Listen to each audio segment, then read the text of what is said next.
Hi అండి, అందరూ బాగున్నారా? అందరూ బాగుందాము. యూట్యూబ్ ద్వారా టచ్లో ఉన్నాము. ఈరోజు అయితే ఇది వెజిటేబుల్ రైస్ చేయాలనుకున్నాను. ఎక్కువ వెజిటేబుల్ వేయలేదు. మళ్ళీ గోంగూరతో చికెన్ 65 కాంబినేషన్ అయితే అద్రిపోతుంది. ఒకసారి ట్రై చేసి చూడండి.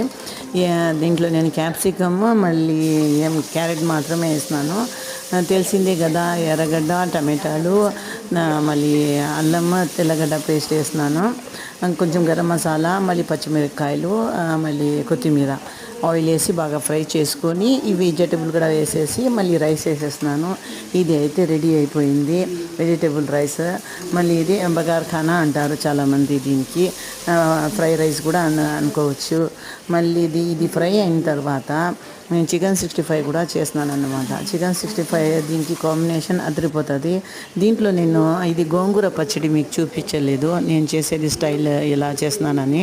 గోంగూర పచ్చడి ముందుగానే చేసి పెట్టేస్తున్నాను అనమాట. దాని తర్వాత నాకు గుర్తుకొచ్చింది ఈరోజు వీడియో చేద్దామని. మామూలుగా వేరే వీడియోస్ అంతా వేస్తున్నాను. ఈరోజు ఒక నెలగా మేము బయట పోయినాము, బెంగళూరుకి ట్రిప్కి పోయినాము. బాగా ఇదంతా చూసినాము. ట్రిప్ బాగునింది. చాలా గెస్ట్ ఇంటికి పోయినాము, అక్కడ కూడా చాలా బాగుండింది.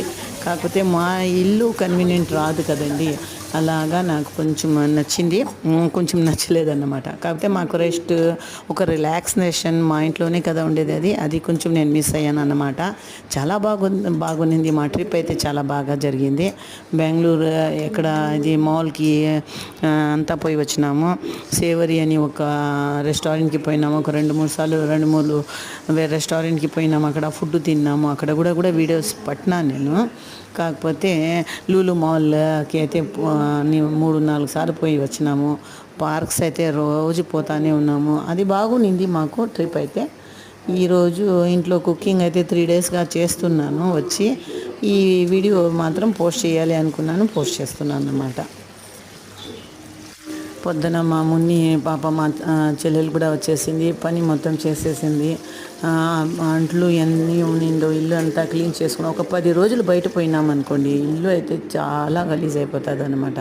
ఇది క్లీన్ చేసేదానికి ఒక 3-4 డేస్ మేము పెట్టేయాలి. సోఫాలు, ఫ్యాన్లు అవంతా ఎక్కడి నుంచో ఈ దుమ్ము వచ్చేస్తుందో తెలీదు. అయినా ఎండాకాలం కదా, దుమ్ము ధూళి వచ్చేదే సహజము. కాకపోతే అదంతా క్లీన్ చేసుకున్నాము. ఒక 2 రోజులు అయ్యింది. ఇది ఖచ్చితంగా క్లీన్ చేసుకొనే తినాలి అన్నము అనుకొని, ఎందుకంటే ఇన్ఫెక్షన్తో ఇది అయిపోతుంది చిన్నపిల్లలు. మళ్ళీ వచ్చి ఈరోజైతే సుఖంగా భోజనం చేస్తున్నామండి. ఎందుకంటే క్లీన్ అయిపోయింది ఇల్లంతా. బాగా నీళ్ళు కూడా బాగా ఇది కడిగేస్తున్నాం ఇల్లంతా. నా ఛానల్